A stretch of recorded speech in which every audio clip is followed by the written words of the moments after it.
ગુજરાતમાં મેઘરાજાએ થોડા સમય માટે ખમૈયા કર્યા છે। ખેડૂતો જેની લાંબા સમયથી રાહ જોઈ રહ્યા હતા તે વરાપ મળી જતા પાકને નવજીવન મળ્યું છે।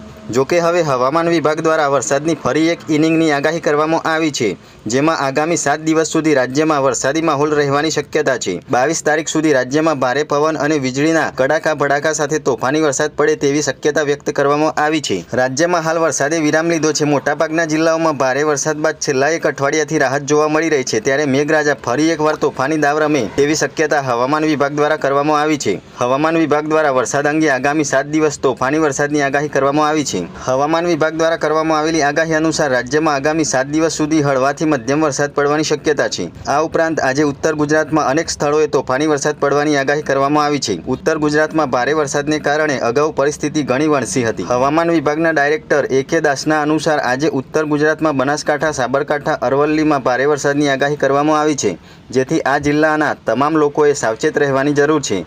બિનજરૂરી બહાર નીકળવાનું ટાળવા માટે પણ જણાવવામાં આવ્યું છે। આ ઉપરાંત મહીસાગર અને કચ્છમાં પણ ભારે વરસાદની આગાહી હવામાન ડાયરેક્ટર દ્વારા કરવામાં આવી છે। સમગ્ર રાજ્યમાં 19 તારીખથી 22 તારીખ સુધીમાં ભારે પવન અને વીજળીના કડાકા ભડાકા સાથે વરસાદની આગાહી હવામાન વિભાગ દ્વારા કરવામાં આવી છે। આ આગાહીના પગલે હવામાન વિભાગ દ્વારા માછીમારોને પણ દરિયો ન ખેડવા માટે સૂચના આપવામાં આવી છે।